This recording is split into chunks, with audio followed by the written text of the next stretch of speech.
going to be by Dr. Abhay Vasavada on what is active in active fluidics. As Vaishali said, the group does receive research grant support from time to time, but this is what I want to disclose. Maybe you will find some relevance here, but the fact is that we do receive. So keep that in mind when I say whatever I say, and recognize the contribution of my colleagues at Raghudi Pai Hospital, Jaipur, and Ahmedabad. So I think we really understood from the first presentation that monitoring IIP throughout the procedure appears to be a scientific way of addressing the impact, possible impact on the eyes and the vision eventually, which we are all interested in. And therefore, if you look into the lens removal procedure, which has different stages, each stage will have different IOP, rise or fall, and the fluctuation, and can impact that eye. And out of all these, the fragment removal stage, where you complete the division and remove, will have a greater impact than these two stages. So you really need to understand how you remove the fragment, and I'll come to that, from where you remove and how you remove that later on. But this is that when you remove the fragment, it's very good to remove it very quick. And I had operated with Dr. Taka Akahoshi several times, live surgery. He had been to my place operating, and he finishes in a few seconds. But what I noticed is that the fragments were more here with the high flow rate and all the higher parameters, and the corneal will be impacted a little more than working at this plane. So I think we need to be conscious of the plane that we are removing or consuming this fragment, and it's very difficult to remove it here. So although we say in the back, it's actually not very common. Common is this, and this is what I call iris plane, where the fragments are in the pupil plane. This is good enough posterior to have a minimal impact on the cornea and also have a safety to the posterior capsule. So I think that's where the IOP would matter to some extent. But basically, there are three kinds of fluidics. One is the passive fluidics, which we have enjoyed, and we just refer to it as a gravity-based fluidics. And that's where once you hang up, you can't do anything passively. That input or infusion or irrigation will take care of the IOP and the stability of the eye. What we are talking eventually is the stability of the anterior segment and the posterior segment, both, as Rajesh pointed out. So the stability, the major contribution is the intraocular pressure, but also the collapsibility of the globe, which is housing this and producing this fluidic. So whatever that is, the intraocular pressure is a very important factor to produce a stable environment or chamber, as we call it. And with this passive fluidics, there will be, as you can understand, variable IOP levels. And once you start the aspiration flow rate, the fluid gets out and the intraocular pressure drops. So we need to compensate that drop by raising the bottle height in anticipation a little more. And then you have to take care of the surge, and you think that raising the bottle height would compensate a little bit. So all that, the bottle height really ends up, as we discussed, quite high. And the IOP will be variable in all the segments of removal, the sculpting, the division, and fragment removal. So I think that's passive infusion, and we were happy with it. Then this, what I call semi-active or semi-passive irrigation. And I must say that Dr. Amar, our friend, had this idea, but he never kind of took it to a refinement, the fish pump thing. And some companies then later on, and Bosch and Lum in particular, used this concept of forced gas irrigation, which a certain amount is injected in the bottle, and that raises the pressure, and it can be calculated how much, and typically it goes very high. But whatever that IOP goes with the amount of gas pressurized, it will be there all the time. There is no further change or modulation of that IOP. Therefore, I call it semi-active or semi-passive. And you can see that there will be variable IOP once the inspiration flow rate starts taking the fluid out, once the surge occurs after the occlusion break. And higher the IOP, more the leakage because of the lot of IOP in the size. So I think it really has an issues. It maintains the chamber a little more stable than the passive infusion as we had gravity, but still it has its own problem, as you can see here. So I think that then the next thing which happened here, although it's an Alcon company, and as I mentioned by relevance, this is the chamber where the BSS pouch is housed, and this is inside image of that. And this is what happens there. Why it is called active? Because unlike the passive or semi-passive infusion of the gas pressurized, it is actually technologically assisted, truly dynamic fluidics, which we can easily say active every moment, every second of the procedure or fluidics. And this is a setup of that active fluidics as a sketch to understand. And once that aspiration flow rate starts, once you are in the second position and the third, this is what happens, that there is a continuous compression and taking out in and out of the plates, depending upon the IOP occurring in the chamber, so that it tries to monitor IOP and maintain it dynamically every second of it. So if you want to use the active fluidics in that machine, the surgeon can select the target IOP, and that's his choice, depending on his technique, the environment, the globe compliance, and so on. He can also in fact, he should settle and match the patient eye level, and that's very important. And the earlier machine had this capability, but we never used that because we never were educated enough to know the importance of the level of the eye chamber, anterior chamber, and the chamber in the cassette. There should be, if at the same level, everything will happen as you set in an unoccluded state. Then you have to consider irrigation factor, the compression of the sleeve through the incision. Also, you can predetermine as a fixed item. You can also consider the wound leakage. You can add every time, and you can raise or lower IOP straight away or gradual, depending upon your wish. Having said that, the machine itself now will monitor the flow rate, irrigation pressure, and vacuum and other metrics very rapidly. And then it will direct these bags compression that you saw in the previous slide.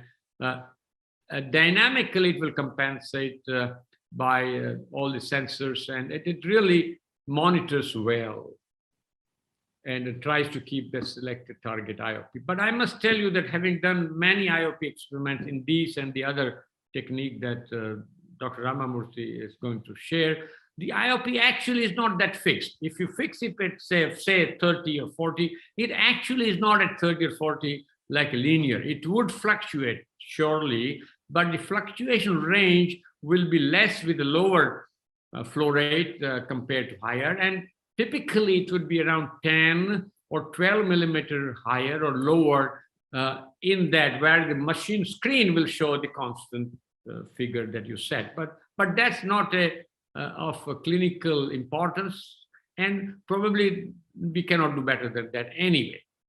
So having understood that, what active fluidics delivers actually is the improved chamber stability compared to the two other fluidics that we have been using, and that all these segments of the lens removal.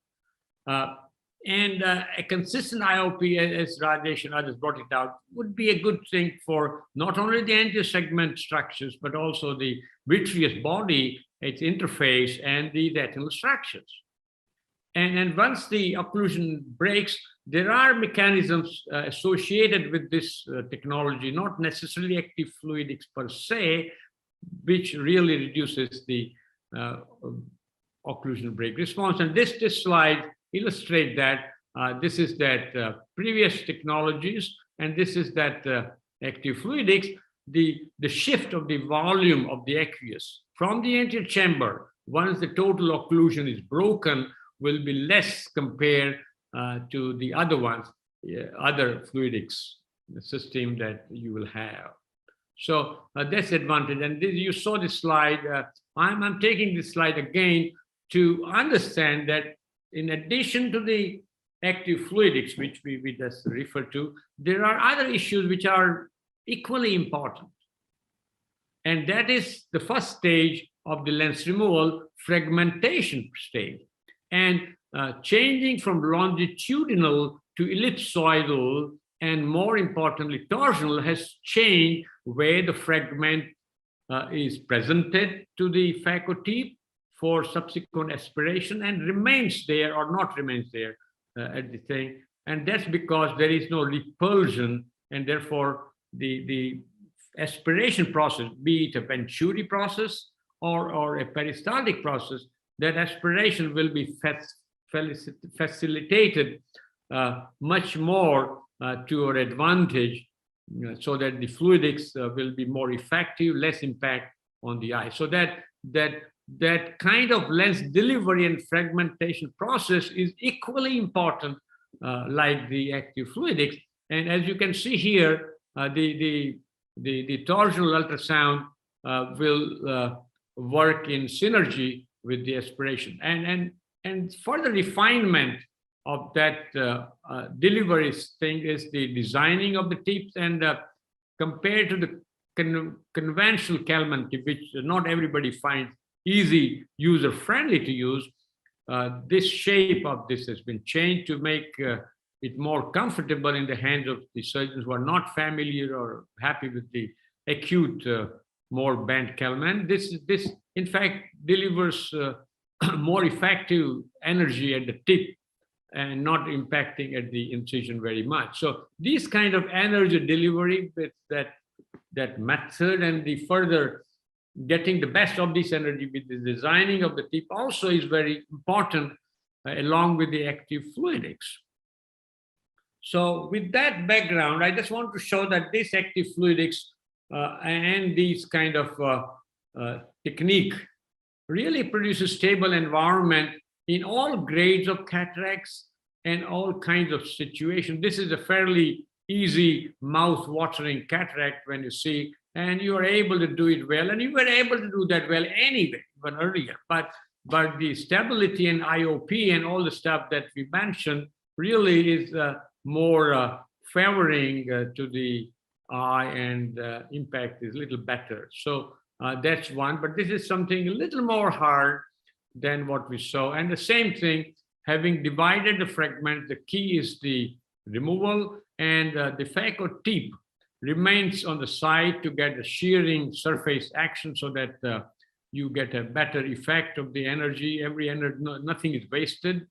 And then many times the phaco tip actually, in addition to the side, is directed toward the posterior capsule to keep that process away from the endothelium. And we can do that still remaining at the pupil plane without fearing the posterior capsule aspiration, because of that stable environment and the IOP which is set. So we know that this is the IOP. You can keep the IOP of your choice. I don't want to convey that you use this 20 IOP, 40, 50, whatever you want, but try not to use more than 55 IOP.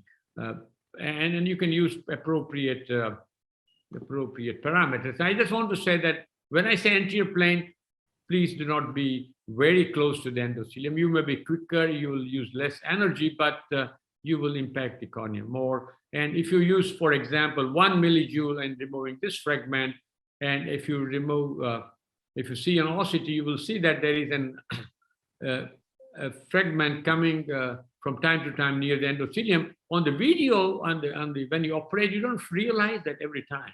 So be careful about that OCT stuff.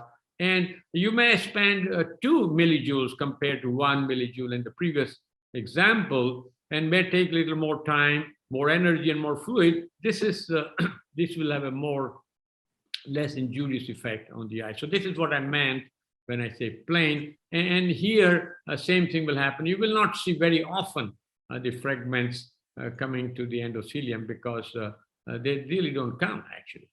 So this is what is a plain emulsification. This is much more advanced, black-brown cataract.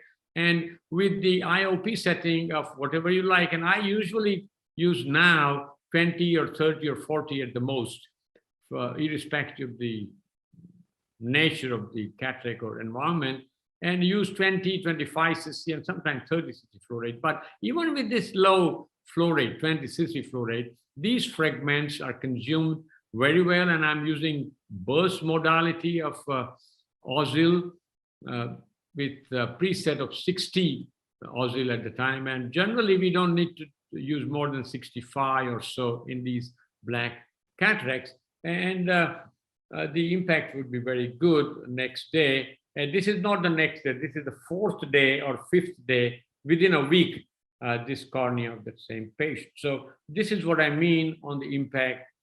Take your time. It's like, even if you have a Mercedes or a Ferrari, you don't need to drive that every time. You drive very carefully, slowly, and then manage. But it's a matter of your personality as well. So there's nothing wrong in using high flow rate. Be careful. Now, this is one more example, collapsible globe, inflation and deflation of the globe because of the wall of the eyeball, anterior and posterior. So IOP, generally, I would keep 20 or 30, which translates to 30 centimeter to 48 centimeter bottle height, and inject viscoat in between in these dense cataracts to protect cornea. Whatever the machine, whatever the technique, they do get impacted more in these dense cataracts for obvious reasons. So do that, and then continue with that. You don't need to chase this fragment, even with the low flow rate, because of that delivery of the energy, which is torsional. And if you use the shearing strength of that Ozil and not core the tip inside the material, the standard way I did was to bury the fragment and produce a total occlusion. Please avoid total occlusion when you remove the fragment. Keep it, the tip flow going in, partially occluded, and therefore you will never see a preset vacuum reached most of the time. So partial occlusion and not total occlusion. And this is one more post-PI, a shallow chamber and hard cataract. This is not a myopic eye. And you notice the phaco tip direction. The phaco tip direction here is sideways, surely, but also posteriorly. I'm injecting viscoat, and I recommend that whatever machine, whatever technique you have. Once you get these fragments from the back, occlude it, bring it out in the back, and detach it, and push the fragment away from the phaco tip, and then re-occlude it by changing the phaco tip horizontal and use the shear force. Sometimes you will see me the fragment, I push it away so that I don't core the phaco tip. I don't want to produce a total occlusion. And that will reduce the surge automatically, even if you don't have this machine. You don't need to do this with that machine only. Any machine you have, if you have this technique of fragment removal, using torsional in particular, but you can use the same with the longitudinal also, but less effectively. So you can see that my phaco tip is kind of partly directed towards the posterior capsule. It's not a total bevel down, but something which I find it very useful. And this is not a double speed, I believe. So you can do that once that thing keeps coming. So that active fluidics and the machine, other features of that allows us to do it predictably, repetitively, consistently, and produce a very predictable outcome. And I'm going to show only one or two now. So that's the finish it up. This is the small pupil we have with a combination of a hard cataract. I don't remember whether this was a floppy iris or not, but this is a small pupil. Once again, 30 to 40 IOP, but the flow rate is 20 or 25. And I'm able to do that without further constricting this pupil. And it's a little slower procedure, I must say, but 60 preset energy on a burst mode, and you will not see the longitudinal now coming up very much because I do not produce total occlusion as a rule. And see the phaco tip direction. I'm conscious of the plane. The phaco tip is at the pupil plane, directed partly posteriorly, sometimes more posteriorly, as you can see here. And even if it is the last fragment, we are not worried about capturing the capsule because of the active fluidics maintaining the IOP, but also because I'm not breaking the total occlusion. I'm not achieving the total occlusion. My vacuum is preset at 500, but I never reached that 500, and so on. So you don't need to do the step down approach, which we propagated many years ago. And I can go on and on, but I think let's keep that. And then you can produce a very satisfactory outcome with that thing. Finally, I think you can use that principle of slow, low parameters, which we heard earlier, and continue using in the compromised eye and use that removal and whatever, even if it is soft. I'm using a 12 to 14 cc per flow rate, if you notice there, because I don't want any more stronger aspiration to this loose flap. And this is the end of that thing. And laser technique also is a good combination, in my opinion. And this is the last video, I promise. This is the pre-existing defect, as you can see there on that elliptical in a posterior polar cataract. And we decided to do the right size of the rexis, because in case if you have to capture, we did a little smaller rexis. And then we did the technique of femtodelineation, but I know Namrata and Jeevan, Titial, others, they have other techniques, but whatever, doesn't matter. Create some protection to the posterior capsule and use this to your advantage, stable chamber with a preset IOP or whatever you want. And aim here is to prevent the forward bulge of the vitreous. We don't want a vitreous prolapse, so we can avoid vitrectomy. And once again, inject viscoat before retracting it, and we could handle that. And now I'm putting the optic behind both the anterior capsule, which was fashioned with lens laser technology, and then the tear. So you can see both of these capsules are in front of the optic, so that I could avoid vitrectomy and hold that vitreous back into that eye. So I think to sum up, these newer advances, and this is not the only advance and only machine. There are many good machines. Each machine and each technology has their tremendous advantage. And the good news is that because of the competition, because of the awareness, the industry is also helping us to combine that technology with our skill that we all have up our sleeves. So thank you for your patient hearing, but value your comments, all of you, please. So go ahead.